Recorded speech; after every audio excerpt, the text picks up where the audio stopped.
Hello everyone, welcome to our channel আমাদের প্রতিদিন। আজকে আপনাদের সাথে চিকেনের একটা রেসিপি শেয়ার করব।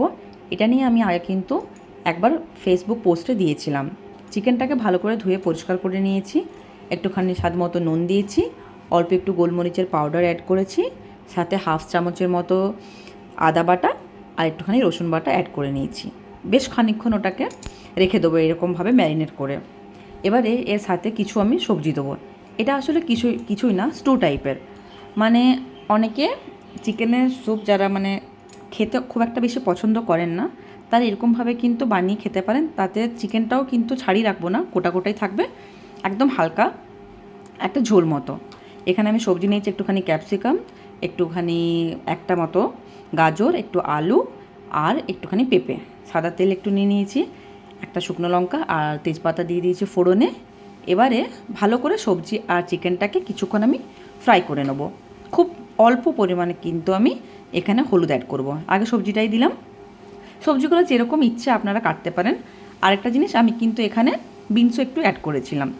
যেগুলো পছন্দ করেন সবজি, সেই সমস্ত সবজি অ্যাড করবেন। আমার কাছে অ্যাভেলেবেল এইগুলো ছিল, আর আমার ভালোও লাগে এগুলো এই চিকেনের সাথে। এটা আমি মাঝে মাঝেই বাড়িতে বানাই, সবাই পছন্দ করে খেতে। আমার ছেলে, আমার শাশুড়ি মা দুজনেই খুব ভালো খায় এটা। আর ছেলের শরীরটাও ঠিক নেই, তাই জন্য ওর জন্য এটা বানিয়ে দিলাম। এবারে আমি এখানে চিকেনটাও অ্যাড করে দিয়েছি। খুব বেশি কিন্তু এখানে হলুদ যাবে না, আমি তাও একটু দিই, কালারটা ঠিকঠাক লাগে দেখতে, না দিলেও কিন্তু খুব একটা নেই।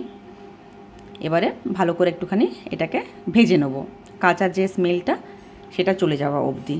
এটা ব্রেড দিয়েও ভালো লাগে খেতে, গরম ভাত দিয়েও ভালো লাগে, রুটি দিয়েও কিন্তু বেশ ভালোই খেতে লাগে। এটা আমরা শুধু খেতে পারি, যদি ইচ্ছে হলো না রুটি ব্রেড স্কিপ করে দিতে পারেন, শুধু এটাও পেট ভরে খাওয়া যায়। একটুখানি হলুদ দিয়ে দিয়েছি, কালারটা চেঞ্জ হয়ে গেছে। ভালোভাবে একটুখানি এটাকে ভেজে নেবো। গ্যাসের ফ্লেম এই সময় মিডিয়াম করে দেবো। এরকম একটু অন্য টাইপের যদি চিকেন বানিয়ে রাখেন, দেখবেন সবারই কিন্তু মুখে স্বাদটা চেঞ্জ হয়। জল অ্যাড করে দিয়েছি, জলটা আপনারা যেরকম চান, স্যুপটা যেরকম চান যতটা খেতে, সেই হিসাবে আপনারা দেবেন। একটা পেঁয়াজ আমি অল্প পরে করে ওপর থেকে দিয়েছিলাম, মশলাতে কিন্তু আমি দিইনি, যখন ভাজছিলাম সবজিগুলো তখন দিয়েছিলাম। এখানে ফুটতে শুরু করেছে। লাস্ট একটুখানি গরম মশলা দিলে দিতে পারেন, আমি দিইনি এখানে। এটাই ছিল রেসিপি। ভালো লাগলে লাইক করবেন, শেয়ার করবেন, আর চ্যানেলটিকে সাবস্ক্রাইব করে পাশে থাকবেন। ধন্যবাদ।